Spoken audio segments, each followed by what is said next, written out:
Bonjour à toutes et à tous et bienvenue dans ce nouvel épisode de WWE News.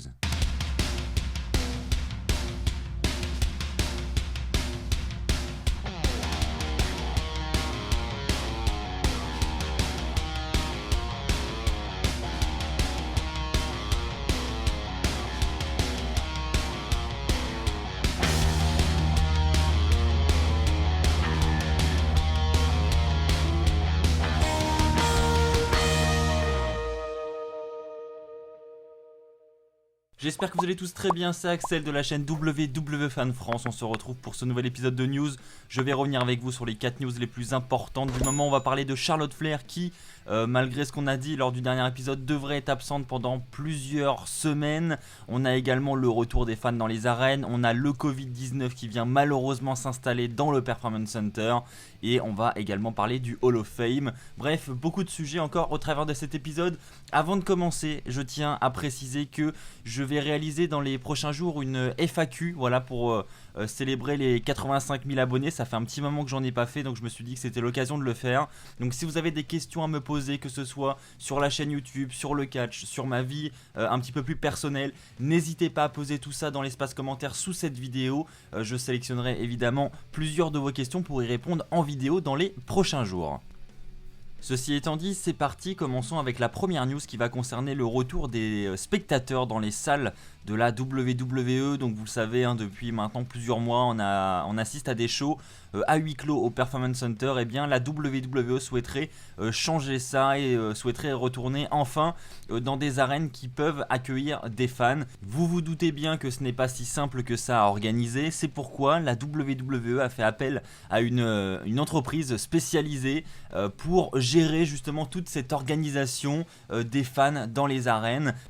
C'est une info qui nous vient du Wrestling Observer, donc selon le Wrestling Observer, à partir du 24 juillet, on aurait le retour des shows avec des fans. Ils voudraient dans un premier temps prendre des petites salles, parce que ça ne sert à rien de prendre des immenses salles, ils ne pourront pas les remplir parce que évidemment les mesures sanitaires restent appliquées, c'est pas parce que la WWE décide de retourner dans les arènes, faire ses shows que on va pouvoir remplir les arènes. Non, il va falloir respecter les distanciations.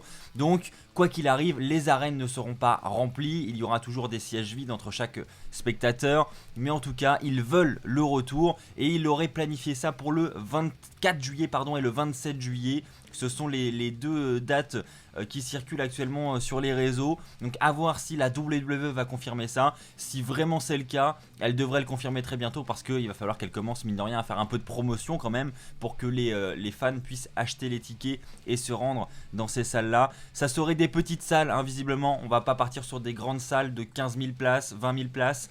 On va rester sur des salles de 8 000 places, mais quoi qu'il arrive, même comme je l'ai dit précédemment, même si c'est une salle de 8000 places, on n'aura pas 8000 spectateurs, ce n'est tout simplement pas possible avec les mesures sanitaires. Mais déjà je trouve que c'est cool si on peut réobtenir des shows avec du public, parce que mine de rien ça manque quand même énormément et c'est clairement pas pareil. Maintenant la question c'est, est-ce que cela va être suffisamment bien géré pour ne mettre personne en danger? C'est la question que je me pose aussi. Est-ce qu'il n'est pas un peu trop tôt mine de rien, parce qu'on sait qu'aux États-Unis il y a encore une grosse vague de cas de Covid-19. Donc je me dis voilà, pour les spectateurs, est-ce que c'est pas un peu trop risqué? Après voilà, ce sera la responsabilité de chacun, mais en tout cas sachez que la WWE veut retourner dans les arènes pour ses shows hebdomadaires le vendredi 24 juillet et le lundi 27 juillet, donc ce qui correspondrait à un épisode de SmackDown et un épisode de Raw. N'hésitez pas à me partager votre avis dans les commentaires, ça m'intéresse vraiment de voir ce que vous en pensez. Eh bien écoutez, puisque nous sommes dans le thème, on va rester dans le Covid-19, malheureusement c'est d'actualité, on en entend beaucoup parler. On va parler des employés qui auraient tout simplement été testés positifs au Covid-19. Donc quand on dit employés, c'est tout le staff de la WWE, ceux qui travaillent au Performance Center pour rendre la réalisation des shows possibles, mais on parle également des superstars, des commentateurs, enfin voilà, ça peut être vraiment n'importe qui. Eh bien sachez que il y aurait eu tout simplement pas moins de 20 cas de personnel testé positif au Covid-19. Donc c'est tout simplement un très gros chiffre quand on sait que ils sont pas hyper nombreux à se déplacer pour chaque enregistrement. Ils essayent vraiment de limiter le nombre de personnes présentes sur place à chaque fois justement pour ces raisons. Mais visiblement le Covid-19 se serait installé au Performance Center puisque on n'aurait pas moins d'une vingtaine de personnes qui seraient avec le Covid-19 actuellement.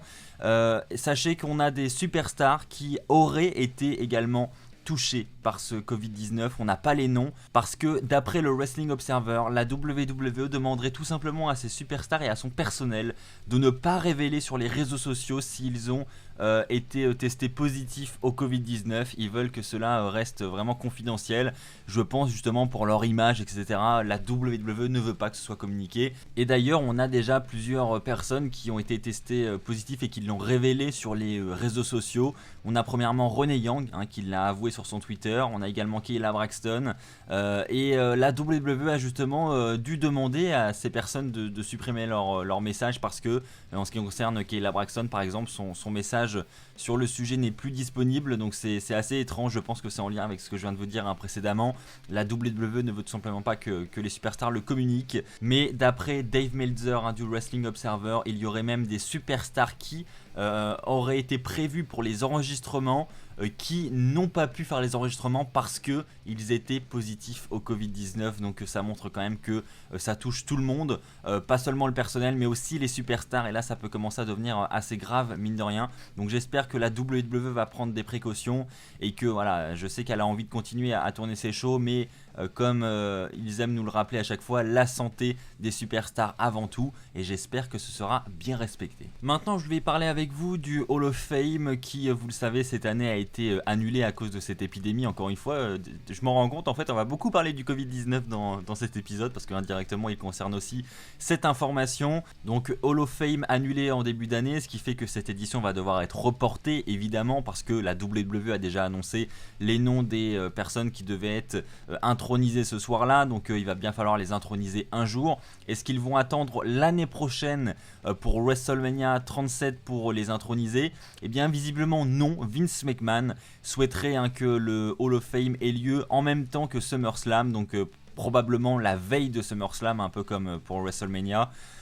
Maintenant il y a plusieurs facteurs qui vont faire que cette cérémonie aura lieu avant SummerSlam ou pas. Premièrement, il faut que le show ait lieu dans une arène avec des fans. C'est vraiment une condition obligatoire. Il est dit que Vince McMahon tient absolument à ce que le Hall of Fame et SummerSlam aient lieu devant des fans dans une arène. Et là-dessus, il serait vraiment focalisé là-dessus, et il dit que ça ne sera pas autrement. Donc je pense qu'il va faire son maximum.